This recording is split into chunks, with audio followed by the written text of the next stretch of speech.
எல்லாருக்கும் வணக்கம். இன்னைக்கு ஹோலி பண்டிகையை முன்னிட்டு இந்தியால பங்குச்சந்தை விடுமுறையா இருக்கு. ஆனா அமெரிக்காவுக்கும் ஈரானுக்குமான அந்த போரோட தாக்கம் அப்படிங்கிறது உலக பங்கு சந்தைகள்ல இன்னைக்கு பயங்கரமாவே எதிரொலிச்சிருக்கு. நேத்து ஈவினிங் 1% மேல நெகட்டிவ்ல ஓபன் ஆன நாஸ்டாக் 100 க்ளோசிங்ல பிளாட்டா 32 பாயிண்ட் பாசிட்டிவ்ல க்ளோஸ் பண்ணியிருந்தாங்க. ஆனா இன்னைக்கு அமெரிக்காவோட மற்ற இண்டெக்ஸ் ஆன S&P 500 டவ் இது எல்லாமே ஃபியூச்சர்ஸ் மார்க்கெட்ல 1% மேல நெகட்டிவா இப்ப வரைக்கும் ட்ரேட் ஆயிட்டு இருக்கு. சோ இன்னைக்கு ஈவினிங் அமெரிக்கன் மார்க்கெட்ல ஒரு ஃபால் இருக்கும் அப்படிங்கிற மாதிரி தான் நமக்கு தெரியுது. அமெரிக்கால மட்டும் இல்லாம மத்த ஆசிய நாடுகளோட இண்டெக்ஸோட நிலை அப்படிங்கிறது இன்னைக்கு ரொம்ப ரத்தக்காரியாவே இருந்துச்சு. ஜப்பானோட நைக் இண்டெக்ஸ் 3% கிட்ட டவுன் ஆயிருந்தது. ஹான்சங் பீஸ் 1.12% டவுன் ஆயிருந்தது. சவுத் கொரியா இண்டெக்ஸ் தான் இன்னைக்கு ஒரே நாள்ல 7% கிட்ட ஃபால் ஆயிருக்கு. South Korea index actually Monday லீவா இருந்தது. சோ இந்த போர் பதற்றம் தொடங்குறதுக்கு அப்புறம் இன்னைக்கு டியூஸ்டே தான் அந்த மார்க்கெட் ஓபன் ஆச்சு. சோ அதோட இம்பாக்ட் அப்படிங்கிறது அந்த மார்க்கெட்ல இன்னைக்கு ரொம்ப ஹெவியாவே இருந்துச்சு. ஸ்ட்ரெயிட் ஆஃப் ஹார்மஸ் அபிஷியலாவே ஈரான் க்ளோஸ் பண்ண போறோம் அப்படிங்கிற மாதிரி அத்துச்சிட்டு இருக்காங்க. சோ அது எண்ணெய் தேவைய உலகம் ஃபுல்லா ரொம்பவே தட்டுப்பாடுக்குள்ள கொண்டு வரும் அப்படிங்கிற மாதிரியான பயம் மார்க்கெட்ல இருக்கு. சவுத் கொரியாவை பொறுத்த வரைக்கும் அவங்க கச்சா எண்ணெய் தேவைக்கு 90%க்கும் மேல இறக்குமதியை மட்டும்தான் நம்பி இருக்காங்க. சோ இதனாலதான் சவுத் கொரியா இண்டெக்ஸ் அப்படிங்கிறது ஒரே நாள்ல 7% கிட்ட டவுன் ஆயிருக்கு. அந்த சந்தையோட பெரிய நிறுவனங்களான சாம்சங் 10%, SK ஹைனிக்ஸ் 11% சரிஞ்சிருக்கு. சோ இதோட இம்பாக்ட் இந்திய பங்குச்சந்தை இன்னைக்கு ஓபனா இருந்திருந்தா கண்டிப்பா நெகட்டிவா தான் இருந்திருக்கும் அப்படிங்கிற மாதிரி தான் நான் நினைக்கிறேன். ஏன்னா இந்தியாவோட அந்த ஷேடோ இண்டெக்ஸ் ஆன கிஃப்ட் நிப்டி போய் பார்த்தோம் அப்படின்னா இப்ப வரைக்குமே 500 பாயிண்ட் கிட்ட நெகட்டிவ்ல இருக்கு. சோ இப்ப வரைக்கும் 2% கிட்ட மார்க்கெட்ல ஃபால் அப்படிங்கிறது கன்ஃபார்ம் ஆயிருக்கு. சோ நாளைக்கு காலையில வரைக்கும் இந்த கிஃப்ட் நிப்டி எப்படி இருக்கு, எந்த அளவுக்கு நெகட்டிவா இருக்கு அப்படிங்கறத பொறுத்து தான் புதன்கிழமை எந்த அளவுக்கு நெகட்டிவா மார்க்கெட் ஓபன் ஆகும் அப்படிங்கிறது நமக்கு தெரியும். நாம மண்டே வீடியோலயே சொல்லியிருப்போம். மண்டே எக்ஸ்பைரி டேனாலதான் வாரோட ஃபுல் இம்பாக்ட் மார்க்கெட்ல தெரியல. அந்த ஒரு அப்போ நடந்துச்சு. அதுக்கப்புறம் கொஞ்சம் 200 பாயிண்ட் நெகட்டிவ்ல க்ளோஸ் பண்ணிட்டாங்க அப்படின்னு சொல்லி. ஆனா இந்த ஒட்டுமொத்த சிச்சுவேஷனோட இந்த நெகட்டிவ் இம்பாக்ட் அப்படிங்கிறது புதன்கிழமை மார்க்கெட்ல தெரியறதுக்கான வாய்ப்பு அப்படிங்கிறது அதிகமா இருக்கு. அதே மாதிரி கோல்டு பார்த்தோம் அப்படின்னா ஃபேமா $5300 மேல இருக்கு. ஆக்சுவலி நேத்து ஈவினிங் கோல்ட்ல ஒரு பிளக்சுவேஷன் இருந்தது. ஒரு $100 கிட்ட கரெக்ட் ஆயிட்டு திரும்ப ரிகவரி ஆகி இந்த $5300 அப்படிங்கிற பேஸ் பிரைஸ்லயே கோல்டு மெயின்டைன் பண்ணிட்டு இருக்காங்க. அடுத்து இந்த க்ரூட் ஆயிலோட தட்டுப்பாடு ஆயில் பிரைஸ தினம் 7% 5% ஏத்திக்கிட்டே இருக்கு. க்ரூட் ஆயில் பேரலுக்கு $80 மேல அசால்ட்டா கிராஸ் பண்ணி போயிட்டு இருக்கு. சோ இது இந்தியா மேல ஒரு பிரஷர் கொண்டு வரும் அப்படிங்கிற மாதிரி சொல்லியிருக்காங்க.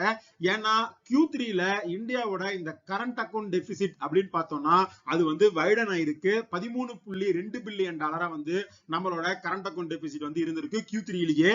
இதுக்கான காரணம் என்ன அப்படின்னா நம்ம முன்னாடி ஒரு மாசத்துக்கு முன்னாடியே இந்தியாவோட அந்த ட்ரேட் டெபிசிட் டீடைல்ஸ் வரும்போது அந்த வீடியோல பேசியிருப்போம். ட்ரேட் டெபிசிட் வைடன் ஆயிட்டே இருக்கு.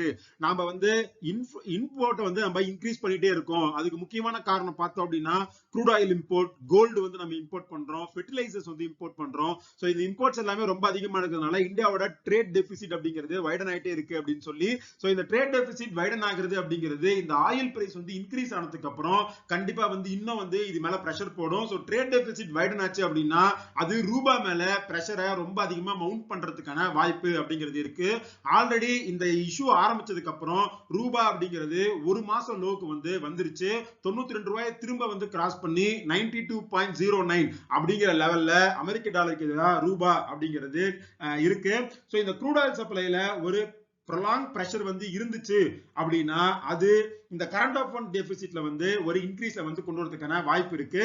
அது ரூபா மேல பிரஷர் போட போட மார்க்கெட்ல எஃப்ஐஐஸ் தொடர்ந்து வித்துட்டே இருப்பாங்க. ஏன்னா ரூபாவா வச்சிருக்கிறத விட அவங்க வித்துட்டு டாலரா எடுத்துக்கிறது அவங்களுக்கு ரொம்ப ஒரு நல்ல விஷயமா தோணலாம். சோ அதனால எஃப்ஐஐ செல்லிங் திரும்ப ப்ரொலாங் ஆச்சு அப்படின்னா அது இன்டைரக்டா ரூபா மேல ஒரு பிரஷரை போடும். சோ இது ஒரு ஸ்பைரல் எஃபெக்டா ரூபா மேல ஒரு கண்டினியூஸ் பிரஷரை ஏற்படுத்துறதுக்கான வாய்ப்பு அப்படிங்கிறது அதிகமா இருக்கு.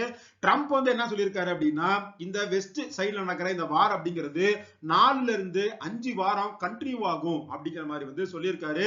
சோ இதனால இந்த வாரோட இம்பாக்டும் சரி, க்ரூட் ஆயில் பிரைஸ்ல நடக்கிற வாலட்டாலிட்டியும் சரி தொடர்ந்து ஒரு 2-3 வாரத்துக்காவது இருக்கிறதுக்கான வாய்ப்பு அப்படிங்கிறது அதிகமா இருக்கு. சோ இது நடக்கும்போது ரூபாவோட அந்த மூவ்மெண்ட் அப்படிங்கிறது அடுத்து மார்க்கெட் எப்படி போகும் அப்படிங்கிறதுக்கான ஒரு முக்கியமான பாராமீட்டரை வந்து நான் வந்து பாக்குறேன்.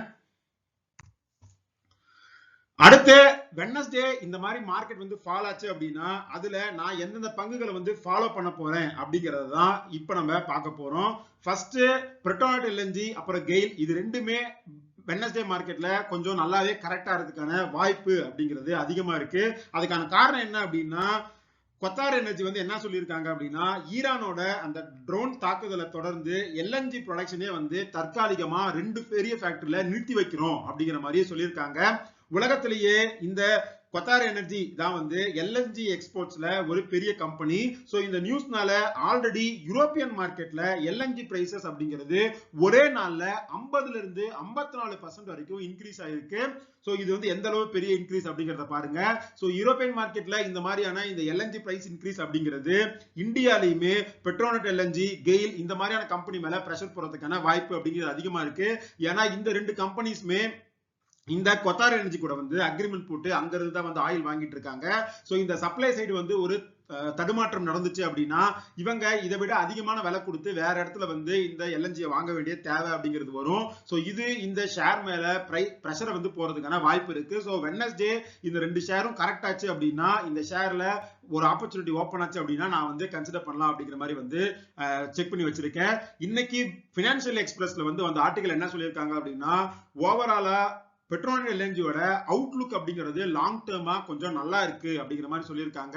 அது மட்டும் இல்லாம இந்த 2 கம்பெனிஸ்மே வந்து டிவிடெண்டா அப்பப்ப ப்ரொவைட் பண்ற ஒரு கம்பெனிஸ். கெயில்ல ஆல்ரெடி வந்து பிரஷர் அப்படிங்கிறது இருந்துட்டே தான் இருக்கு. கடந்த ஒரு மாசத்துக்கு மேல கெயில் வந்து ஒரு டவுன் ட்ரெண்ட்ல இருக்கிற ஒரு ஷேரா தான் இருக்கு. சோ இப்போ இந்த ஆடட் பிரஷர்னால இன்னும் ஒரு நல்ல ஆப்பர்ச்சுனிட்டி ஓபன் ஆகும் அப்படின்னு நினைக்கிறேன். கெயில் வந்து 150 ரூபாய் கிட்ட எல்லாம் போச்சுன்னா கண்டிப்பா வந்து நான் கொஞ்சம் ஷேர்ஸ் வந்து கன்சிடர் பண்ணுவேன். அதே மாதிரி பெட்ரோநெட் எல்என்ஜி வந்து 285 ரூபாய் அப்படின்னு வந்துச்சுன்னா எனக்கு வந்து ஒரு நல்ல ஒரு என்ட்ரியா இருக்கும் அப்படிங்கிற மாதிரி நினைக்கிறேன். சோ அங்க இருந்து இன்னும் பிரஷர் மவுண்ட் ஆகி கீழே விழுந்துச்சு அப்படின்னா 250 ரூபாய் அப்படிங்கிறது ஒரு நல்ல அக்குமுலேஷனா எனக்கு வந்து கண்டிப்பா வந்து நான் வந்து பாக்குறேன். அடுத்து இந்த வார் சிச்சுவேஷனால ஹெவியா பாதிக்கப்பட்ட இன்னொரு செக்டார் அப்படிங்கிறது இந்த பாஸ்மதி ரைஸை வந்து எக்ஸ்போர்ட் பண்றது அப்படிங்கிறது தான். ஏன்னா இந்த வார்னால பாதிக்கப்பட்ட கண்ட்ரீஸ்க்கு வந்து இந்தியால இருந்து போற ஒரு பெரிய எக்ஸ்போர்ட் வந்து பாஸ்மதி ரைஸ் தான். 70,000 டன்ஸ் ஆஃப் பாஸ்மதி ரைஸ் வந்து கல்ஃப்ல வந்து கடல்ல வந்து நின்றுருக்கு. அது இன்னும் வந்து அந்த கண்ட்ரிஸ் போய் சேரல அப்படிங்கிற மாதிரி வந்து ரிப்போர்ட்ஸ் வந்திருக்கு. சோ இதனால இந்த கேஆர்பிஎல் அப்புறம் எல்டி ஃபுட்ஸ் இது 2 கம்பெனிக்குமே பிரஷர் அப்படிங்கிறதுக்கான வரதுக்கான வாய்ப்பு அப்படிங்கிறது அதிகமா இருக்கு. இதுல கேஆர்பிஎல் வந்து டொமஸ்டிக்கா வந்து ரொம்ப ஒரு ஸ்டெபிலைஸ் ஆன ஒரு நல்ல கம்பெனி இந்தியா கிட்ட வந்து அவங்க கிட்ட இருக்கு. எக்ஸ்போர்ட்ஸ்ல அந்த அளவுக்கு வந்து அவங்க கிட்ட பெருசா வந்து ஒரு பொசிஷன் கிடையாது. ஆனா எல்டி ஃபுட்ஸ் வந்து பயங்கரமான ஒரு எக்ஸ்போர்ட்ஸ்ல நல்லா வந்து ஒர்க் பண்ற கம்பெனி. சோ இந்த ரெண்டுலயுமே ஒரு ஃபால் வந்து வந்துச்சு அப்படின்னா நான் வந்து இதுல ஒரு ஆப்பர்ச்சுனிட்டி ஓபன் ஆகும் அப்படிங்கிற மாதிரி வந்து நான் வந்து நினைக்கிறேன். அடுத்து IT companies already Anthropic AI அந்த லான்ச்சுக்கு அப்புறம் ஐடி கம்பெனிஸ்ல பிரஷர் அப்படிங்கிறது இந்தியன் மார்க்கெட்ல தொடர்ந்து வந்து வந்துட்டே இருந்தது. பிப்ரவரி மட்டுமே ஐடி இண்டெக்ஸ் 20% கிட்ட கரெக்ட் ஆயிருக்கு. சோ இப்போ இந்த வார் சிச்சுவேஷனால டிஸ்கிரிஷனரி ஸ்பெண்டிங் அப்படிங்கிறது கட் டவுன் ஆகும். சோ அதனால ப்ராஜெக்ட் டிலேஸ் வந்து ஐடி கம்பெனிஸ்க்கு வரதுக்கான வாய்ப்பு இருக்கு அப்படிங்கிற மாதிரி சொல்லியிருக்காங்க. இது ஆடட் பிரஷரா ஐடிக்கு இருக்கிறதுக்கான வாய்ப்பு அப்படிங்கிறது அதிகமா இருக்கு. ஆல்ரெடி டிசிஎஸ் இருக்கட்டும் விப்ரோவா இருக்கட்டும் 52 வீக் லோ கிட்ட தான் வந்து ட்ரேட் ஆயிட்டு இருக்காங்க. டிசிஎஸ் 2500 ரூபாய்க்கு கீழே வந்துச்சு அப்படின்னா நான் வந்து அங்க என்னோட பொசிஷனை பில்ட் பண்ண ஆரம்பிப்பேன். ஏன்னா அந்த ஷேர் வந்து இப்போ வரைக்கும் என்கிட்ட கிடையாது. பட் 2500 கீழே வந்துச்சு அப்படின்னா லாங் டேர்முக்கு இது ஒரு நல்ல ஒரு என்ட்ரி பாயிண்டா நான் வந்து பாக்குறேன். அதே மாதிரி விப்ரோ வந்து ஆல்ரெடி நான் வாங்கிட்டு இருக்க ஷேர் தான் 200 ரூபாய் கட் பண்ணி கீழே போயிட்டு இருக்கு. 180 ரூபாய் 185 ரூபாய் அந்த ரேஞ்சில போச்சுன்னா நான் கொஞ்சம் ஷேர்ஸ் வந்து அங்க அக்குமுலேட் பண்ணுவேன். நாளைக்கு விப்ரோல ஒரு ஆடட் பிரஷர் இருக்கிறதுக்கான வாய்ப்பு வந்து இருக்கு. அதுக்கு காரணம் என்ன அப்படின்னா விப்ரோ ஒரு $100 மில்லியன் வொர்த் ஆஃப் பிசினஸ் வந்து அசெஞ்சர் கிட்ட லூஸ் பண்ணிருக்காங்க. சோ இந்த நியூஸ்மே நாளைக்கு மார்க்கெட்ல நெகட்டிவா இந்த ஷேரை வந்து இம்பாக்ட் பண்றதுக்கான வாய்ப்பு அப்படிங்கிறது அதிகமா இருக்கு. சோ இந்த கம்பெனி வைஸ் வந்து நமக்கு என்ட்ரி பாயிண்ட் கிடைக்கல அப்படின்னாலுமே நான் வந்து ஐடிபிஸ கொஞ்சம் குவான்டிட்டிஸ் வந்து நாளைக்கு ஒரு ஃபால் இருந்துச்சு அப்படின்னா அக்குமுலேட் பண்ண ஒர்க் பண்ணுவேன். அடுத்து இந்த சிச்சுவேஷன்ல இன்னொரு செக்டர்ல நான் வந்து ஃபோக்கஸ் பண்றேன் அப்படின்னா அது வந்து ஃபார்மா செக்டர். ஆல்ரெடி லாஸ்ட் இந்த போர் சிச்சுவேஷன் வரதுக்கு ஒரு 2 வாரத்துக்கு முன்னாடி வரைக்குமே ஃபார்மாக்கு நிறைய பாசிட்டிவ் நியூஸ் வந்து வந்திருந்தது. இந்த செமாக்ளூடைடோட ஜெனரிக் வெர்ஷனை எல்லா கம்பெனிஸுமே வந்து ரெடி பண்ணிட்டு அவங்களோட மார்ச் லான்ச்சுக்காக வந்து ஒர்க் பண்ணிட்டு இருந்தாங்க. ஸோ அதனால அது வந்து எல்லா கம்பெனிஸ்க்குமே ஒரு பாசிட்டிவா இருந்தது. ஆனா இந்த போர் சிச்சுவேஷன் அப்படிங்கிறது வெஸ்ட் ஏசியால எந்தெந்த கம்பெனிஸ்லாம் வந்து எக்ஸ்போர்ட் பண்றாங்களோ அவங்களோட அந்த மார்க்கெட்டை வந்து பாதிக்கும் அப்படிங்கிற மாதிரி சொல்லியிருக்காங்க.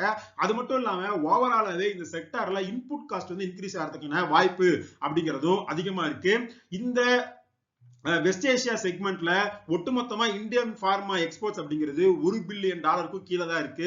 $911 மில்லியன் தான் வந்து நம்ம அங்க எக்ஸ்போர்ட் பண்றோம். ஸோ ஓவரால் எக்ஸ்போர்ட்டோட கம்பேர் பண்ணும்போது இது கொஞ்சம் கம்மியான ஒரு பர்சன்டேஜ் தான். ஆனா இன்புட் காஸ்ட் வந்து அதிகமாச்சு அப்படின்னா ஓவராலா கம்பெனிஸோட மார்ஜின் வந்து பிரஷர்ல வரதுக்கான வாய்ப்பு இருக்கு.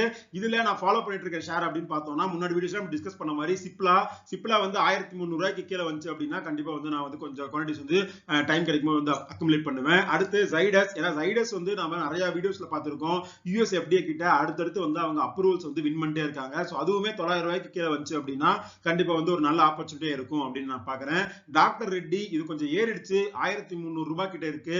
டவுன் ஆகி 1200க்கு கீழே வந்துச்சு அப்படின்னா இங்க ஒரு ஆப்பர்ச்சுனிட்டி ஓபன் ஆகும் அப்படிங்கிற மாதிரி வந்து நான் பாக்குறேன். சன் பார்மா வந்து ஆல்ரெடி கொஞ்சம் காஸ்ட்லியா இருக்க ஷேர், அதுல ஒரு பெரிய கரெக்ஷன் நடந்தா மட்டும்தான் எனக்கு வந்து ஒரு நல்ல என்ட்ரி பாயிண்ட் வந்து இருக்கும் அப்படிங்கிற மாதிரி நினைக்கிறேன். நாளைக்கு இந்த ஓவராலா செக்டர்ல வந்து ஒரு பிரஷர் வந்து நெகட்டிவா இருந்துச்சு, எந்த ஷேர்லயும் வந்து வாய்ப்பு கிடைக்கல அப்படின்னா ஃபார்மா பீஸை வந்து கொஞ்சம் அக்குமுலேட் பண்றதுக்கு வந்து நான் வந்து பார்ப்பேன். அடுத்து இன்னொரு செக்டர் என்ன அப்படின்னு பார்த்தோம்னா எஃப்எம்சிஜி. ஸோ எஃப்எம்சிஜிலுமே இன்புட் காஸ்ட் அப்படிங்கிறது இன்க்ரீஸ் ஆகிறதுக்கான வாய்ப்பு அப்படிங்கிறது அதிகமா இருக்கு. ஏன்னா க்ரூட் ஆயில் அப்படிங்கிறது அதோட பை ப்ராடக்ட்ஸ் அப்படிங்கிறது எஃப்எம்சிஜிக்கு ஒரு நல்ல ரா மெட்டீரியல். ஸோ அது வந்து இம்பாக்ட் ஆச்சு, அதோட பிரைஸ்ல இன்க்ரீஸ் ஆச்சு அப்படின்னா எஃப்எம்சிஜியோட மார்ஜின் அப்படிங்கிறது பிரஷர்ல வரும். ஆல்ரெடி எஃப்எம்சிஜி கம்பெனிஸ் எல்லாமே ரொம்ப கம்மி மார்ஜின்ல தான் வந்து அவங்களோட சேல்ஸ் வந்து பண்ணிட்டு இருக்காங்க. ஸோ அந்த ப்ராஃபிட் மார்ஜின்ல பிரஷர் வந்துச்சு அப்படின்னா எஃப்எம்சிஜி இண்டெக்ஸ்லயுமே ஒரு ஃபால் வரதுக்கான வாய்ப்பு இருக்கு. இதுல ஐடிசி ஆல்ரெடி வந்து இந்த வருஷம் ஸ்டார்டிங்ல இருந்து ஐடிசி ஷேர் அப்படிங்கிறது ஒரு பெரிய சரிவுல தான் இருக்கு. இப்போ இந்த ஆடட் பிரஷர்னால $300 கீழே வந்து இந்த ஷேர் வந்துச்சு அப்படின்னா கண்டிப்பா இந்த ஷேர்லயே ஒரு ஆப்பர்ச்சுனிட்டி இருக்கதா நான் வந்து பாக்குறேன். சோ இந்த எஃப்எம்சிஜி செக்மெண்ட்ல வேற கம்பெனிஸ் அப்படின்னு பார்த்தோம்னா மேரிகோ, பிரிட்டானியா, அப்புறம் டாபர், இது எல்லாமே 50 பிக்கு மேல இருக்கு. சோ அதனால அதுல கொஞ்சம் நல்ல கரெக்ஷன் வந்தா மட்டும்தான் அங்க ஒரு ஆப்பர்ச்சுனிட்டி இருக்கிறதா வந்து நான் வந்து பாக்குறேன். அடுத்து இந்த வார் டென்ஷன்னால இன்னொரு ஹெவியா பாதிக்கப்பட்ட செக்மெண்ட் அப்படின்னு பார்த்தோம்னா அது டூரிசம் அண்ட் டிராவல். சோ மண்டேவே இந்த டூரிசம் இண்டெக்ஸ் அப்படிங்கிறது 3% கிட்ட கரெக்டா இருந்தது. சோ வெட்னஸ்டேவுமே இந்த செக்மெண்ட்ல ஒரு கரெக்ஷன் வரதுக்கான வாய்ப்பு இருக்கு. இதுல ஈஸி ட்ரிப் பிளானர் எல்லாம் எடுத்து பார்த்தோம் அப்படின்னா லாஸ்ட் 3 இயராவே அது வந்து ஒரு டவுன் ட்ரெண்ட்ல தான் இருக்கு. 70% கிட்ட ஆல்ரெடி இந்த ஷேர்லாம் வந்து கரெக்ட் ஆயிடுச்சு. சோ அதுல வந்து ஒரு ஆப்பர்ச்சுனிட்டிக்காக நான் வந்து பார்க்கல. பட் இன்டைரக்டா டிராவல் வந்து அடி வாங்கும் போது ஹோட்டல் பிசினஸ் அப்படிங்கிறதும் அடி வாங்கும். ஆனா லாங் டேர்ம்ல இந்த ஹோட்டல் பிசினஸ்ல நிறைய வந்து பாசிட்டிவ் அப்டேட்ஸ் வந்து வந்துட்டே இருக்கு. சோ இதுல ஐடிசி ஹோட்டல்ஸ் வந்து நான் வந்து கண்டிப்பா வந்து ஃபோக்கஸ் பண்ணுவேன். புக் வேல்யூ அப்படின்னு பார்த்தோம்னா ஐடிசி ஹோட்டல்ஸ்க்கு 52 இருக்கு. சோ 3 டைம்ஸ் புக் கால்குலேட் பண்ணா கூட $156. அதுக்கு கீழே அப்படின்னு பார்த்தோம்னா இது ஒரு நல்ல ஒரு ஆப்பர்ச்சுனிட்டி வந்து ஓபன் ஆகிற ஒரு பிரைஸ் ரேஞ்சா வந்து நான் ஐடிசி ஹோட்டல்ஸ்க்கு வந்து பாக்குறேன். சோ இதெல்லாம் தான் இந்தியன் மார்க்கெட்ல வெட்னஸ்டே வந்து ஃபால் நடந்துச்சு அப்படின்னா நான் ஃபோக்கஸ் பண்ண போற ஒரு சில பங்குகள். அடுத்து அமெரிக்கன் மார்க்கெட்ல நேத்து ஒரு டெவலப்மெண்ட் வந்து நடந்திருந்தது. நாம 2 நாளைக்கு முன்னாடி பெக்ஷர் ஹேத்வேயோட Q4 ரிசல்ட்ஸ் வரும்போதே வந்து அவங்களோட ஆப்பரேட்டிங் ப்ராஃபிட் இந்த Q4ல 30% கிட்ட டவுன் ஆயிருக்கு அப்படிங்கறத பார்த்திருந்தோம். இன்னைக்கு அதோட இம்பாக்ட் அந்த ஷேர்ல வந்து தெரிஞ்சிருந்தது. 5% கிட்ட பெக்ஷர் ஹேத்வே ஷேர் வந்து மார்க்கெட்ல கரெக்டா இருக்கு. இந்த ஷேர் அமெரிக்கன் மார்க்கெட்ல நான் வந்து ஹோல்ட் பண்றேன். கொஞ்சம் கொஞ்சமா வந்து இந்த ஷேரை அக்யூமுலேட் பண்ணிட்டு இருக்கேன். என்னை பொறுத்த வரைக்கும் ஒரு பாசிவ் அசெட்டா வந்து அமெரிக்கன் மார்க்கெட்ல இந்த ஷேரை வந்து நான் பாக்குறேன். லாங் டேர்ம்க்கு ஒரு 15 to 20 இயர்ஸ்க்கு கொஞ்சம் கொஞ்சமா அக்குமுலேட் பண்ணலாம் அப்படிங்கிற மாதிரி தான் இதுல வந்து நான் ஸ்டார்ட் பண்ணேன். சோ இன்னைக்கு இந்த 5% ஃபாலுக்கான முக்கியமான காரணம் என்ன அப்படின்னு பார்த்தோம்னா இந்த கம்பெனி கிட்ட நிறைய கேஷ் வந்து இருக்கு. ஆனா அதை வச்சு நாங்க என்ன பண்ண போறோம் அப்படிங்கறத பத்தி பெருசா இந்த ரிசல்ட்ஸ்ல வந்து புது சிஇஓ வந்து பேசல. அது மட்டும் இல்லாம பைபேக் பண்ணுவாங்க அப்படிங்கிற மாதிரி ஒரு ஸ்டாக் இருந்தது. அதுவுமே வந்து எந்த அனௌன்ஸ்மெண்ட்டுமே வரல. சோ இதனாலதான் இந்த ஷேர்ல 5% டவுன் இருந்தது. பட் லாங் டேர்ம்ல இந்த ஷேர் கொஞ்சம் நல்லா பர்ஃபார்ம் பண்ணும், ஒரு 15 to 20 இயர்ஸ்க்கு ஒரு நல்ல ஒரு என்ட்ரி பாயிண்டா இந்த ஷேர் வந்து இருக்கும் அப்படின்னு நினைக்கிறேன். சோ அடுத்தடுத்த நாட்கள்ல இந்த ஷேர்ல எங்க கன்சால்டேட் ஆகுது அப்படிங்கறத பார்த்துட்டு அமெரிக்கன் மார்க்கெட்ல இந்த ஷேர்ல வந்து இன்வெஸ்ட் பண்றதுக்கு ஒரு ஆப்பர்ச்சுனிட்டி இருந்துச்சு அப்படின்னா நான் வந்து பண்ணலாம் அப்படின்னு ஒர்க் பண்ணியிருக்கேன். சோ இதெல்லாம் தான் இன்னைக்கு வீடியோஸ்ல நாம ஷேர் ரிலேட்டடா பார்த்த அப்டேட்ஸ். இந்த வீடியோல நம்ம டிஸ்கஸ் பண்ண எல்லா விஷயங்களுமே ஒரு இன்ஃபர்மேட்டிவ் பர்பஸ்க்கு தான். நீங்க பர்சனலா ரிசர்ச் பண்ணிட்டு ஒரு செபி ரிசர்ச் செக் பண்ணிட்டு அதுக்கப்புறம் வந்து இன்வெஸ்ட் பண்ணுங்க. இந்த வீடியோ பிடிச்சிருந்தா இந்த வீடியோ லைக் பண்ணுங்க, நம்ம சேனலை சப்ஸ்கிரைப் பண்ணுங்க. இதே மாதிரி இன்னொரு வீடியோ உங்களை மீட் பண்றேன். அது வரைக்கும் நன்றி, வணக்கம்.